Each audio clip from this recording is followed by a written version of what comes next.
Le Grand Dialogue. Le Grand Dialogue, l'émission des débats du studio Tamani sur votre radio. Le Grand Dialogue.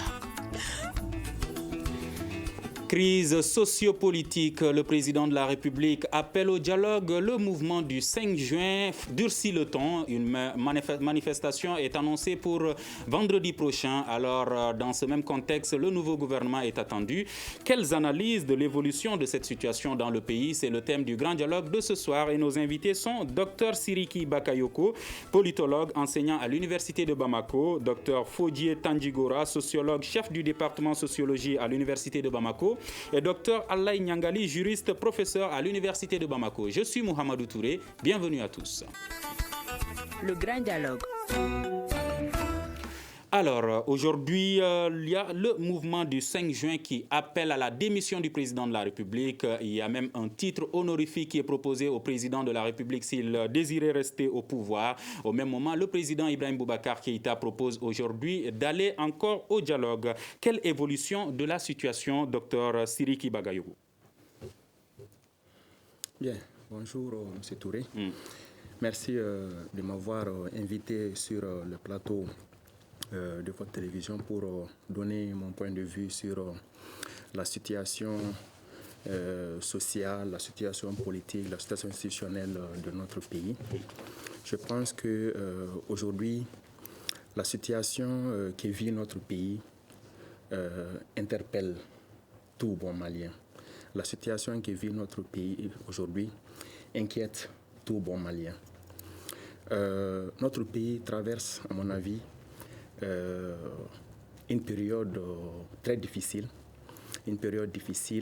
qui se manifeste par l'apparition, n'est-ce pas, donc, d'une multitude, n'est-ce pas, donc, de crises. Elle a commencé par la crise sécuritaire en 2012 et qui a évolué, n'est-ce pas, donc, de manière assez inquiétante, et elle a évolué pour déboucher sur une crise politique. Et aujourd'hui, nous vivons, n'est-ce pas, une crise institutionnelle et une crise sociale. Donc, c'est vraiment beaucoup de crises à la fois pour un pays, n'est-ce pas, comme le nôtre. Donc, cette situation ne peut qu'inquiéter, en tout cas, tout bon Malien. Donc, je me réjouis aujourd'hui d'être aujourd'hui sur vos plateaux pour échanger avec mes collègues. Voilà. Depuis le 5 juin, Dr Fodjié Tandjigora, avez-vous l'impression que les choses sont en train de s'améliorer ou est-ce que les choses se détériorent davantage par rapport à cette crise sociopolitique?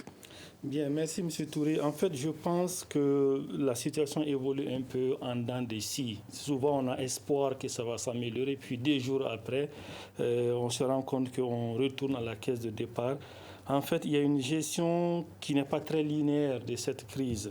Si on regarde, moi je pense que la situation là où nous sommes aujourd'hui, je peux même dire que c'est une poudrière en réalité. Et souvent, depuis le 5 juin, on a vu la démonstration de force et le régime a essayé de jouer sur l'épuisement. Et on a vu que le rassemblement qui a suivi a regroupé davantage de monde. Et donc, ce qui est en train de se passer du côté de l'État, c'est peut-être une gestion en misant sur le temps, le mouvement va s'essouffler. Or, je ne pense pas que cette fois-ci, cette théorie de l'essoufflement puisse marcher. Et ce que je regrette d'ailleurs, c'est la gestion déléguée tout le temps de la part du chef d'État. C'est-à-dire qu'il n'y a pas une implication proprement personnelle. C'est-à-dire que tout est délégué à chaque fois, chaque problème sérieux, c'est délégué, comme le haut représentant du centre ou de ceci ou de cela. Donc, il n'y a pas d'implication personnelle, une prise en charge personnelle du dossier. Et cela frustre davantage les manifestants et qui, je rappelle, ont envie même de retourner sur leur revendication de départ, qui est le départ du chef d'État. Donc, il n'y a pas une implication personnelle du président. Et cela frustre davantage. Et je crains, d'ici le vendredi, s'il n'y a pas de compromis, que la situation ne tourne au vinaigre, tout simplement. Docteur Nyangali, quel est votre point de vue sur l'évolution de la crise sociopolitique? Merci, M. Touré. Je m'associe mes prédécesseurs pour saluer les auditeurs de Studio Tamani. Et je pense que c'est une deuxième sur votre plateau, c'est ma deuxième fois. Et donc c'est un honneur et un plaisir pour moi d'être sur ce plateau afin de me prononcer sur des questions qui intéressent la vie de la nation. Alors, quand on parle de la crise politico-sociale, c'est comme ça que moi je l'appelle parce que tout est parti. L'enlisement de la situation, c'est à partir de la proclamation des résultats des élections législatives, donc les résultats définitifs des élections législatives par la Cour constitutionnelle du Mali.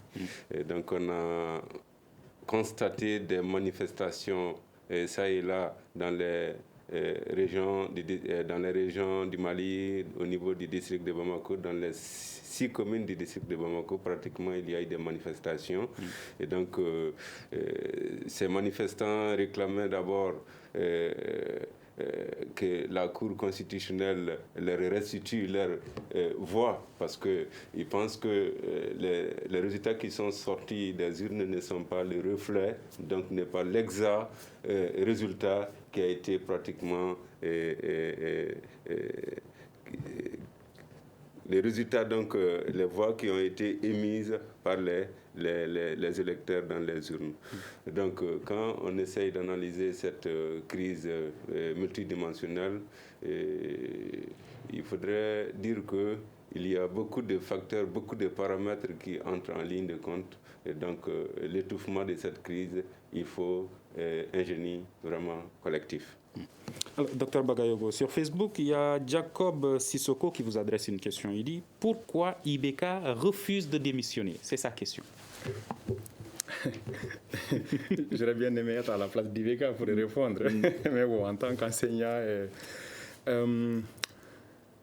je pense quand même que c'est une très bonne question parce que je partage vraiment l'analyse, n'est-ce pas, donc, de mes deux prédécesseurs qui disent que, en tout cas, cette crise-là, elle a assez duré. Elle a assez duré et surtout, il y a comme un manque, n'est-ce pas, donc, d'intérêt de la part, n'est-ce pas, donc, disons, de la plus haute autorité, celle à laquelle les doléances sont adressées, en tout cas, de prendre à bras le corps le problème.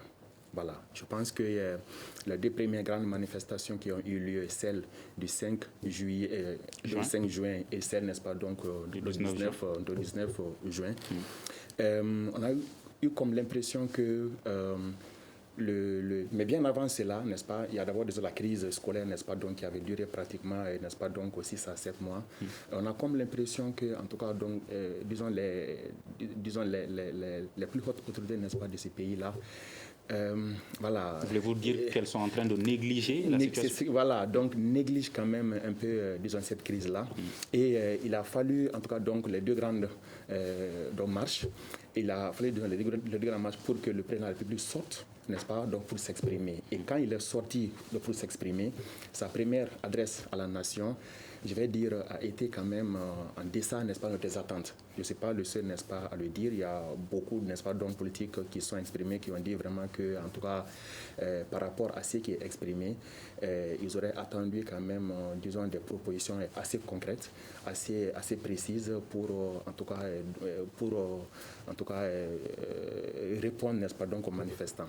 Maintenant, pourquoi ils refusent?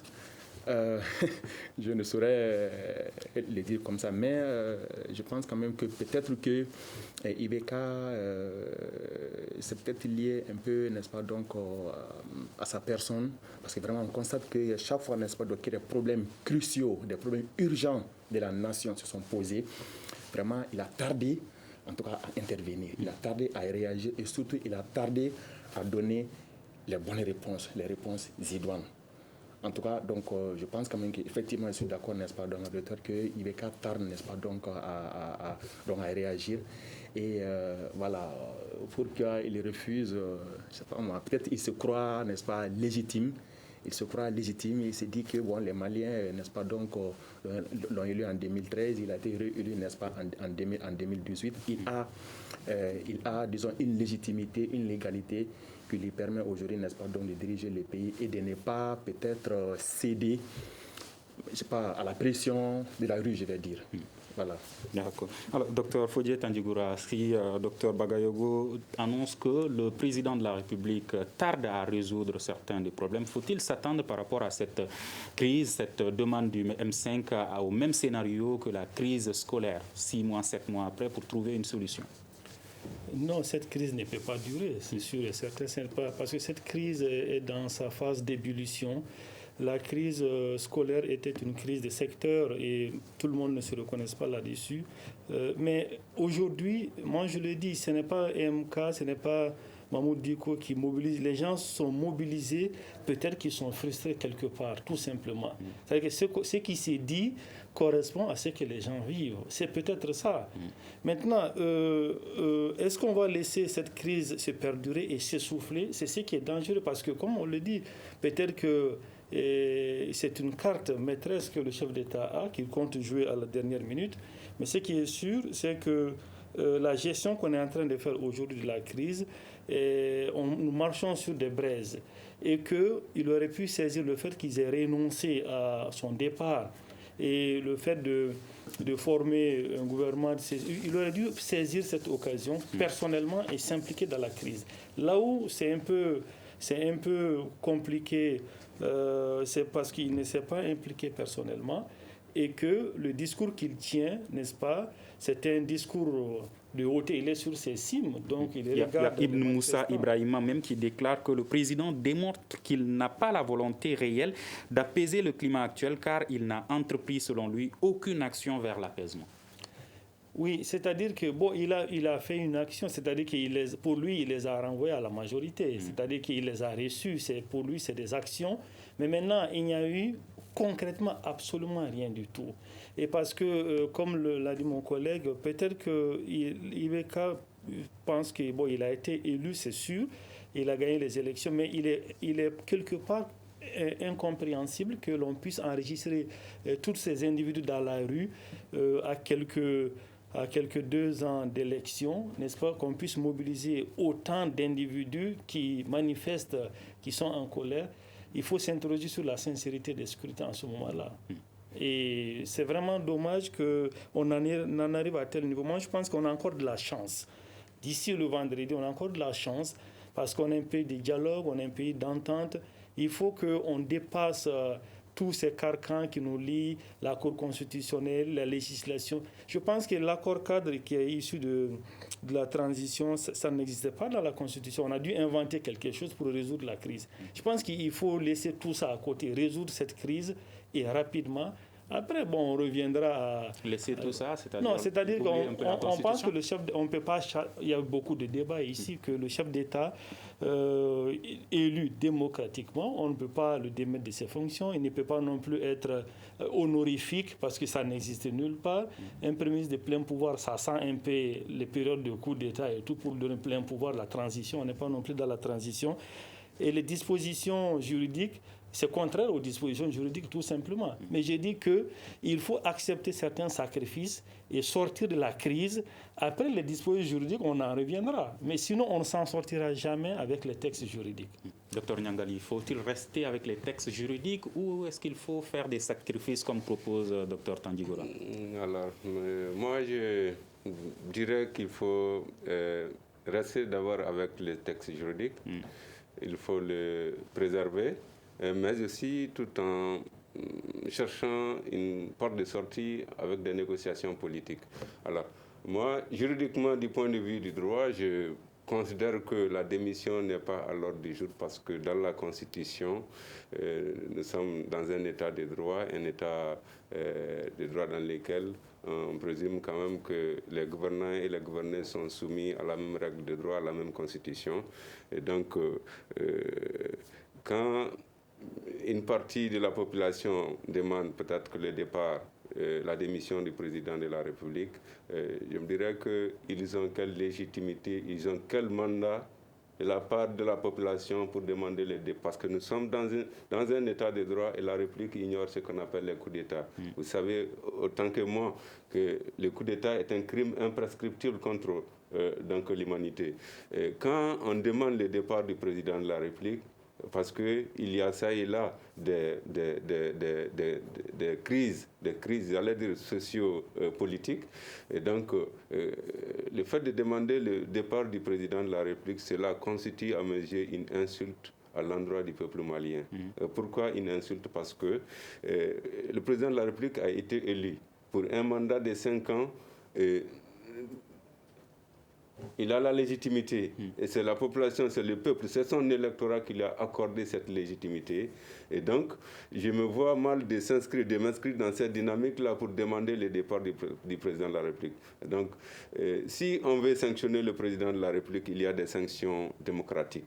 Les sanctions démocratiques, c'est celles qui consistent à sanctionner le président de la République par la voie des urnes. Vous avez... Donc, attendre les prochaines élections. Attendre les prochaines élections et pour les sanctionner démocratiquement par la voie des urnes. Sinon, à mon avis, pour le moment, demander le départ du président de la République, la démission du président de la République, cela constitue vraiment une insulte à l'endroit du peuple malien et que force reste et demeure toujours à la loi parce que tous les droits, tous les devoirs du peuple malien, c'est inscrit dans la Constitution. D'accord. Mais M. Seng avait revu sa proposition, sa demande de départ du président de la République. Il avait proposé que le président garde un titre honorifique, même si cette position semble être revue encore. Donc, selon vous, le président aurait-il dû accepter cette position honorifique? À mon avis, il n'y a pas de verre à moitié plein, verre à moitié vide. Nous sommes dans une démocratie et que la démocratie c'est sur des principes, il y a des règles, il y a des valeurs démocratiques. Alors, quand vous demandez au président de la République de s'en aller, de quitter le pouvoir, et après vous avez vu qu'il y a eu des négociations qu'on avait entamées, donc suite à ces négociations, il y a des lueurs d'espoir, donc vous demandez, aujourd'hui vous vous inscrivez dans une autre dynamique, vous dites que nous ne demandons plus le départ du président de la République, mais nous voulons que ses pouvoirs soient réduits. Mais je voudrais aussi rappeler quelque chose ici. Nous sommes dans un état de droit et que la nature du régime politique du Mali, c'est le régime semi-présidentiel. Un régime semi-présidentiel, vous savez bien, la définition telle qu'elle a été théorisée par Maurice Diverger, la définition du régime politique, c'est à partir des caractéristiques. Donc, le régime semi-présidentiel, d'abord, quand on essaie de voir la définition donnée par le professeur Maurice Diverger, il est parti du fait que le droit constitutionnel identifie deux grands types de régimes politiques. Le régime politique, le premier régime politique, c'est ce qu'il appelait donc le régime parlementaire, c'est l'aîné des régimes politiques. C'est ce régime-là qui est en vigueur en Grande-Bretagne, donc en Angleterre, où il y a ce qu'on appelle la démocratie du Premier ministre. La reine, elle règne mais elle ne gouverne pas. Donc à côté de ce régime politique qu'on a appelé l'aîné des régimes politiques, il y a eu un deuxième type de régime politique qu'on appelle le régime présidentiel. C'est celui-là qui est pratiquement mis en œuvre et qui est en vigueur aux États-Unis d'Amérique. Le régime présidentiel. Donc voilà les deux types de régimes qui ont pu émerger dès les premières heures donc, de la démocratie. Et à côté de ces deux types de régimes politiques, il y a eu ce qu'on appelle la mutation des régimes politiques. Et donc avec cette mutation, il y a eu des régimes, les variantes des régimes parlementaires, les variantes des régimes présidentiels qui ont fait leur apparition. Et donc le régime politique que pratique le Mali, c'est le régime semi-présidentiel, effectivement un régime qui emprunte des éléments au régime parlementaire, mais aussi des éléments au régime présidentiel. Et c'est la raison pour laquelle le professeur Dominique Rousseau l'appelle un régime bâtard. Parce qu'il n'a pas de paternité, il n'a pas de père. Est-ce que c'est le régime parlementaire qui est le père du régime semi-présidentiel ou du régime semi-présidentialiste ou encore mais pour que les auditeurs et téléspectateurs qui ne sont pas tous des juristes puissent mieux comprendre, est-ce que le régime semi-présidentiel signifie qu'on ne peut toucher à la place du président de la République qu'à travers les urnes? Absolument, parce que nous sommes dans un état de droit et nous sommes dans une république. On parle de la République du Mali. Et comme je le disais dès l'entame de mes propos, que la République ignore le coup d'État. Et si vous faites, il y a des sanctions. Donc pas possible également de donner au président un titre honorifique. Titre honorifique, nous, on n'a jamais vu cette pratique dans aucun pays ou dans aucune démocratie dans le monde, à travers le monde. Tandjigura veut réagir avant que je ne donne la parole à... Non, c'est-à-dire, ça me fait un peu sourire, mon collègue, parce qu'il sait très bien que la sanction à travers les urnes est totalement irréalisable dans nos contextes africains. C'est pourquoi le jeu démocratique n'est pas sincère. Vous parlez de l'existence formelle. Ça se doit comme ça. Mais sauf que le jeu démocratique n'est pas sincère.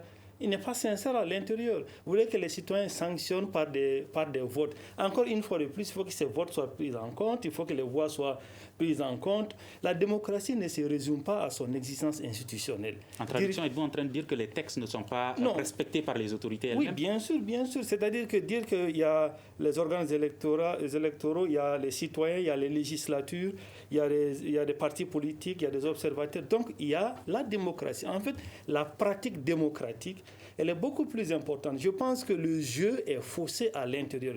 Les citoyens, comment donner une gifle électorale à un candidat si leurs voix sont confisquées? Donc, c'est vraiment le vrai problème. C'est pourquoi j'ai dit que il faut peut-être temporairement, parce qu'il n'y a pas de solution juridique à cette crise. Je le dis, il n'y a pas de solution juridique. Sinon, il y a les textes. Normalement, il n'y a même pas de discussion, en principe. Mais s'il y a des discussions, c'est qu'il y a une autre dimension du problème. Et si nous nous focalisons sur les textes juridiques, ben on va faire des formules incantatoires, ça ne va pas marcher. Voilà. Monsieur Baba-Yogo, quel est votre point de vue sur cette question? Faut-il rester avec les textes juridiques ou faut-il en sortir? Oui. Je pense que je vais vraiment emboîter le pas à mon collègue Tandjigura pour dire que la crise que nous connaissons ici, elle est multidimensionnelle. Elle est aujourd'hui institutionnelle, elle est aujourd'hui sociale.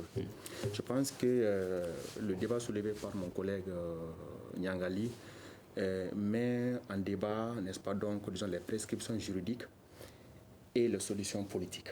Voilà. Donc, à mon avis, aujourd'hui, les prescriptions juridiques ne peuvent pas nous aider à sortir de la crise. Or, nous sommes tous aujourd'hui interpellés. Nous voulons tous aujourd'hui que le pays sorte, n'est-ce pas, de cette situation difficile. Donc, à mon avis, vraiment, je pense que ici, il faut vraiment... je pense que peut-être mes collègues juristes vont vraiment, en tout cas, de me donner une chiffre. Mais moi, je pense que vraiment ici, il faut mettre actuellement en parenthèse, n'est-ce pas, donc les prescriptions juridiques, la vision juridique, pour vraiment rentrer, n'est-ce pas, sur un terrain politique. Et en l'occurrence, n'est-ce pas, essayer de résoudre, n'est-ce pas, cette crise-là par, disons, une solution, n'est-ce pas, politique. C'est cette solution politique-là aujourd'hui qui peut nous permettre, n'est-ce pas, de sortir de cette ornière-là. Sinon, si, n'est-ce pas, donc, nous nous cantonnons, n'est-ce pas, donc, aux prescriptions juridiques, comme l'a dit Tandjigura, n'est-ce pas, il n'y a pas de débat. Mais les prescriptions juridiques-là, mais elles ne sont pas figées. Elles ne demeurent dans aucune nation 200 ans, 300 ans. Non. Hein? Depuis 92, n'est-ce pas, nous voulons, en tout cas, changer la Constitution. N'est-ce pas? Donc, ça veut dire qu'il faut prendre en compte, n'est-ce pas, donc, la réalité, il faut prendre en compte, n'est-ce pas, donc, la pratique politique, n'est-ce pas, afin, n'est-ce pas, donc, de donner un sens, n'est-ce pas, donc, aux prescriptions juridiques, mais surtout, n'est-ce pas, donc, à la réalité. Moi, je pense que, vraiment, il faut une solution politique à cette crise-là. Par solution politique, entendez-vous que le président accepte, par exemple, ce titre honorifique qui lui est proposé par le M5? Oui, d'abord, disons, la forme ultime, n'est-ce pas, de cette solution politique-là, disons, elle n'est pas arrêtée d'avance. Voilà. Mais je pense quand même que ce qui est extrêmement important actuellement, c'est que le président de la République, en tout cas, réagisse positivement aux revendications, aux doléances, n'est-ce pas, qui sont posées par le M5 aujourd'hui. Positivement à tout ou à certains? Bon, je vais dire, pas à tout de manière absolue, mais quand même à certains, en tout cas, faire en sorte quand même que nous puissions quand même sortir de cette crise-là, faire en sorte quand même que nous puissions, en tout cas, avoir des solutions aux problèmes qui sont posés. Voilà, je pense quand même que, disons, les revendications, les doléances qui sont vraiment faites, sont vraiment partagées aussi, n'est-ce pas, même par certains ténors, n'est-ce pas, donc, du camp présidentiel. Voilà, donc vraiment, à mon avis, les pressions juridiques ne sont pas figées. elles ne sont pas intangibles, elles ne sont pas, n'est-ce pas, dans le Coran. Il faut aujourd'hui essayer, n'est-ce pas, d'aller au-delà et de trouver une solution. Maintenant, les réformes les réformes institutionnelles qui vont être entreprises, n'est-ce pas, donc après, on pourra faire en sorte que nous puissions en tout cas avoir, n'est-ce pas, donc des règles juridiques qui peuvent mieux prendre en compte ces solutions-là. Voilà. D'accord. N'est-il pas possible de faire le référendum pour voir ceux qui sont pour ou contre le départ du président, demande Bakary Sinayogo. La question vous est adressée, M. Nyangali. Oui. Permettez-moi d'abord de rebondir sur l'idée qui vient d'être développée tout à l'heure, parce que moi je tiens beaucoup aux textes. Les textes ont permis quand même de solutionner des problèmes de ce genre dans les pays de la sous-région. Si je prends le cas de la crise post-électorale en Côte d'Ivoire, c'est un décret présidentiel du président, un décret pris par le président Laurent Gbagbo qui a permis à Alassane Ouattara de participer donc à l'élection du président de la République, et c'est ce qui a permis de mettre un terme à la crise politico-sécuritaire en Côte d'Ivoire. D'accord. Excusez-moi d'insister pour que les auditeurs puissent mieux comprendre. Docteur Fodié Tandjigoura disait tout de suite que les autorités elles-mêmes ne respectent pas ces textes. Alors pourquoi demander aux populations, si c'est le cas, de respecter ces textes? Est-ce qu'il n'y a pas deux poids, deux mesures? Bon, deux poids, deux mesures, je ne pense pas que ce soit cela, parce que les textes, j'avais suivi lors d'une interview accordée par un des membres du M5 qui disait que les textes sont bons au Mali, que les textes sont bons, ils sont sans reproche. Est-ce que vous pensez que les textes sont bons, qu'ils sont sans reproche? Les textes sont bons, mais certains textes restent à améliorer. On doit améliorer la qualité de certains textes, parce que nous devons consolider notre démocratie et nous ne devons pas nous inscrire dans la déconsolidation démocratique. Justement, faut-il pas les oublier dans ce cas pour le moment, résoudre cette question et ensuite les améliorer, comme vous le dites? Améliorer ces textes, il faudrait envisager ce qu'on appelle des réformes. Il faut des réformes multidimensionnelles, donc à l'image de la crise. D'accord. La question de Sinayogo, est-ce qu'il est possible de faire un référendum pour voir ceux qui sont pour ou contre le départ du président de la République? Est-ce possible? Il est possible d'organiser le référendum parce qu'en vertu de l'article, en vertu des dispositions constitutionnelles que le président, l'article 41 de la Constitution malienne du 25 février 1992, chaque fois qu'il y a problème, le président de la République peut mettre en application l'article 41 de la Constitution, c'est-à-dire proposer des mesures qui intéressent l'organisation et le fonctionnement des pouvoirs publics, des questions qui intéressent la vie de la nation. Donc le président de la République peut proposer ce qu'on appelle le référendum constitutionnel. Donc les citoyens sont appelés à se prononcer par un oui ou par un non. Et donc cette mesure va permettre au peuple de se prononcer, soit sur le départ du président de la République, soit sur le départ, parce que quand vous lisez les mémorandums du M5, il demandait non seulement le départ du président de la République, première institution de la République du Mali, il demandait le départ de la Cour constitutionnelle, qui est l'organe régulateur des institutions, et demandait aussi le départ de l'Assemblée nationale. Mais nous sommes dans quelle démocratie? Justement, je vais poser la question à Dr Fodié Tandjigoura. Il y a Bakary Sinayogo qui demande encore, qui dit si IBK avait dissous la Cour constitutionnelle et l'Assemblée nationale, est-ce qu'on en serait là? Oui, bon, techniquement, je ne suis pas juriste, mais le seul problème à ce niveau-là, c'est que lorsqu'on reprend les élections, il faut les faire valider par la Cour constitutionnelle. Et s'il n'y a pas de Cour, ça pose un problème. Mais même le président ne s'est pas prononcé sur la dissolution de l'Assemblée. Ça a été proposé. Je n'ai pas vu qu'en retour, qu'il y a eu des propositions. Ce qu'on dit maintenant, du côté de M5, c'est un remembrement, n'est-ce pas, de la Cour constitutionnelle et une dissolution de l'Assemblée. Avec le renoncement à la démission du président, je pense que c'est ce qui a été dit. Et comme je l'ai dit ici, en fait, il faut aller vite. J'ai comme l'impression que les textes ne sont pas au même rythme que la crise. On parle de crise, de péril immédiat, on parle de... Ouais, la situation, elle est urgente. Alors si vous parlez des référendums, on va au référendum, quand est-ce qu'il faut l'organiser, quand est-ce qu'il faut voir les résultats, et en attendant, qu'est-ce qui va se passer. C'est pourquoi j'ai dit, cette fois-ci, il faut vraiment que nous inventions quelque chose pour prendre en charge cette crise rapidement. Et le tout juridique, et c'est inopérant tout simplement. Normalement, les textes qui régissent le fonctionnement des institutions, que ce soit l'Assemblée ou la Cour constitutionnelle, ces textes sont clairs. Pour des élections partielles, il faut un décès, un cas de décès. Mais le président peut dissoudre. Les textes disent ça. Mais il ne s'est pas prononcé sur la dissolution. Donc, pour moi, il y a une gestion très lente de la crise. Peut-être on mise sur l'essoufflement du mouvement, mais en même temps, c'est un couteau à double tranchant. Peut-être que le mouvement va s'essouffler ou peut-être pas. Dans ce cas, ce qui va se passer, personne ne peut deviner. Il faut peut-être attendre au fur et à mesure. Et c'est très dangereux parce qu'on ne sait pas sur quoi ça va aboutir. Pour moi, il faut rapidement faire des concessions et des propositions de la part de l'État. Réinventer quelque chose, qu'est-ce qui pourrait être réinventé et qui pourrait réinventer cela? Parce que selon le M5, le président de la République aujourd'hui n'est pas capable, ce sont leurs mots, de diriger, de gouverner ce pays. Bon, ça c'est un peu l'incapacité du président, ça c'est autre chose. Je pense que les juristes savent, ça c'est consigné dans la Constitution, mais on n'est pas arrivé à ce niveau d'incapacité. C'est des présomptions d'incapacité en réalité. Il faut qu'il soit complètement malade ou immobilité totale. Donc ces incapacités sont définies. Maintenant, c'est la façon de gérer le pays. On pense qu'il est incapable de gérer correctement la crise ou toutes les formes de crise qu'on vit maintenant. Mais sa démission, c'est du fait que de crise en crise, aucune situation n'a été résolue et les engagements qui avaient été prononcés depuis longtemps n'ont pas été réalisés. Et il se base sur un certain nombre de preuves qu'on peut observer pour dire que le chef d'État n'est pas là pour gérer les situations.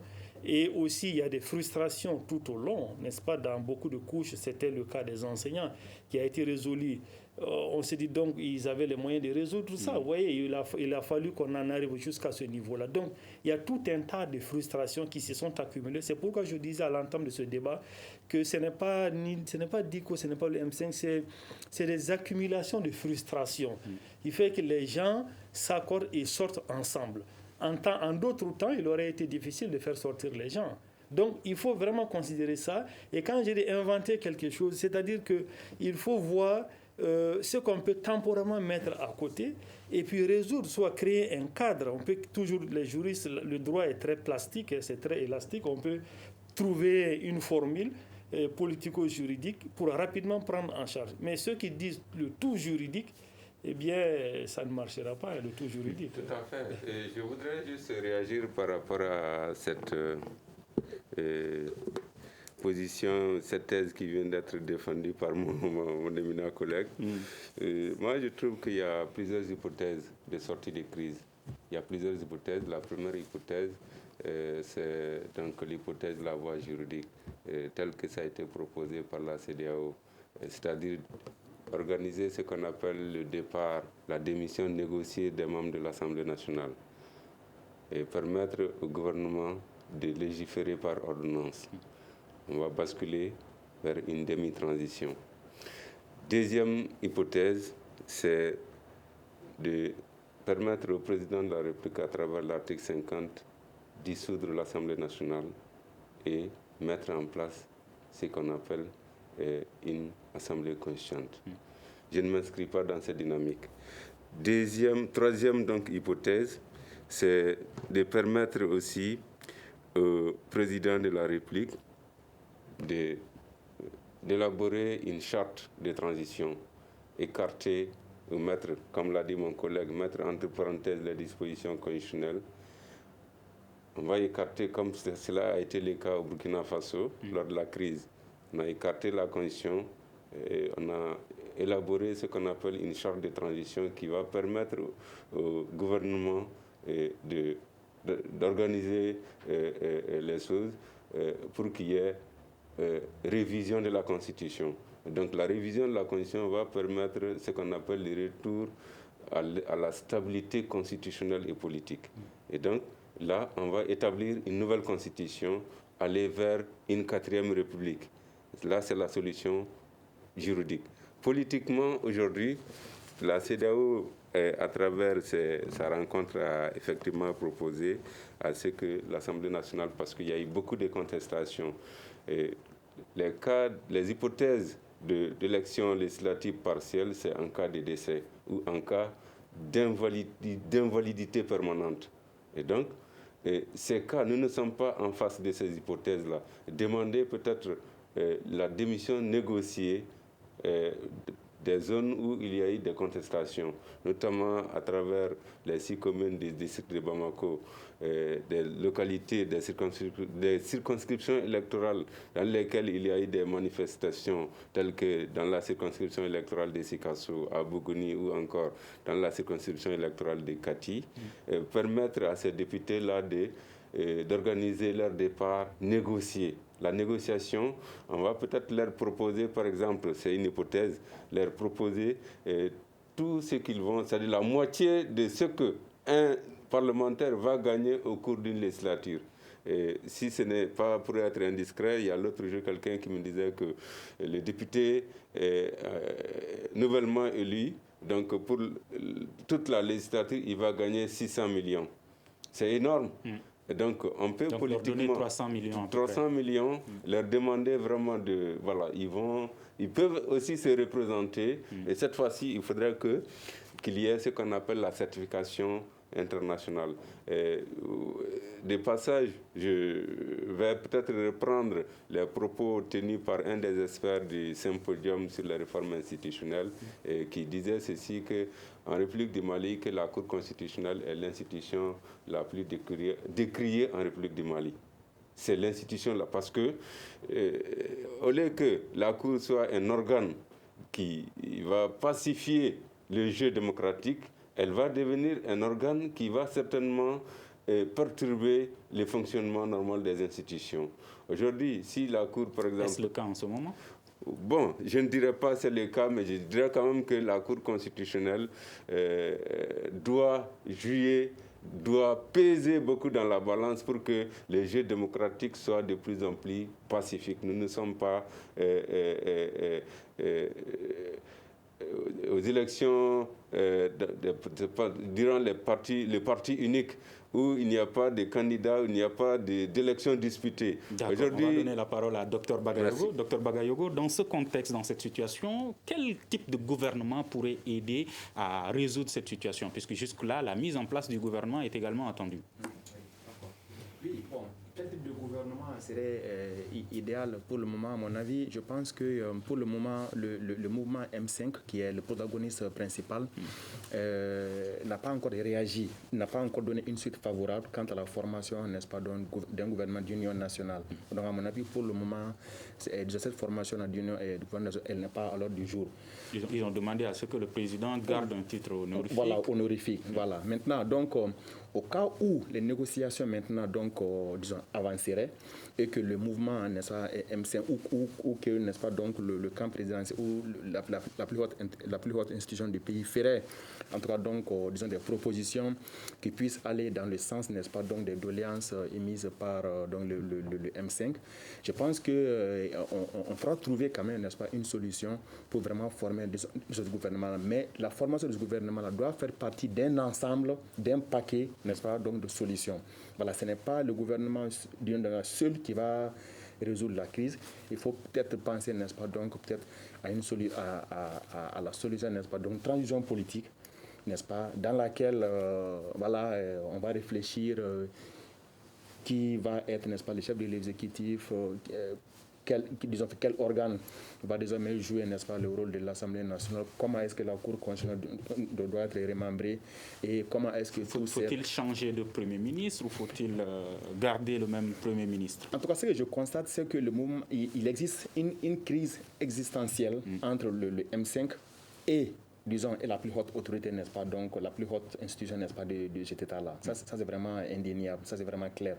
Donc, à partir du moment, n'est-ce pas, où cette crise, n'est-ce pas, donc, de confiance existe, il faut travailler d'abord à ce que cette crise de confiance soit d'abord résolue.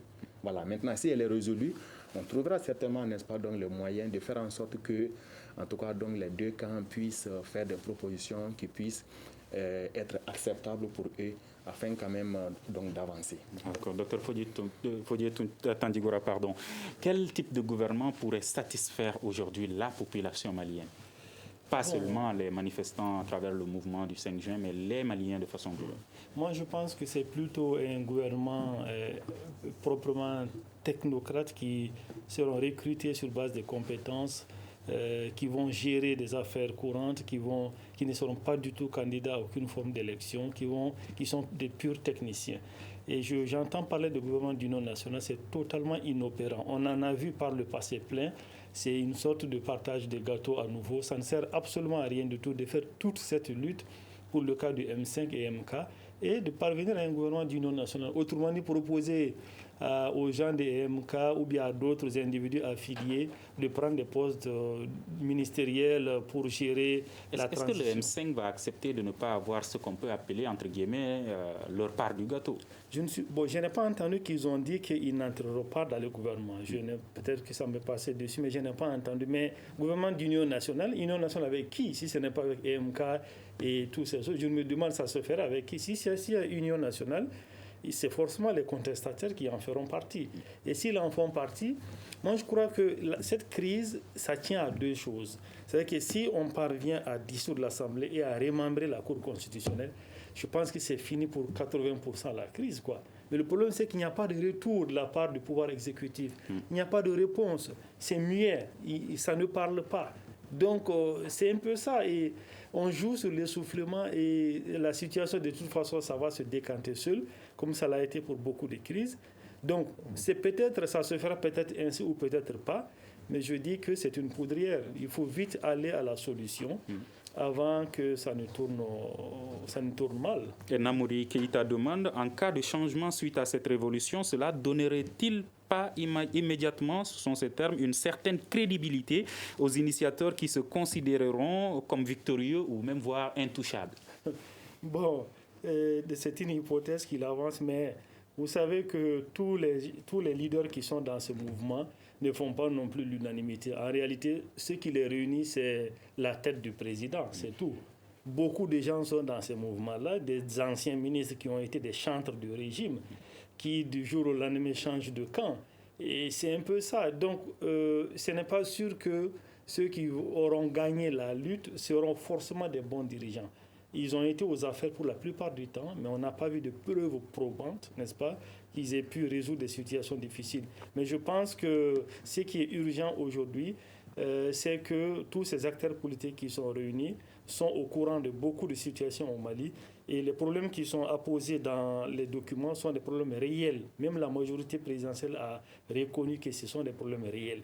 Donc il faut aller à des solutions et rapidement. Et le président, je le répète, doit prendre en charge lui-même personnellement le problème et non déléguer ça chaque fois qu'il y a des problèmes sérieux. Déléguer soit à des hauts représentants, soit à des majorités. Il faut qu'il s'implique personnellement.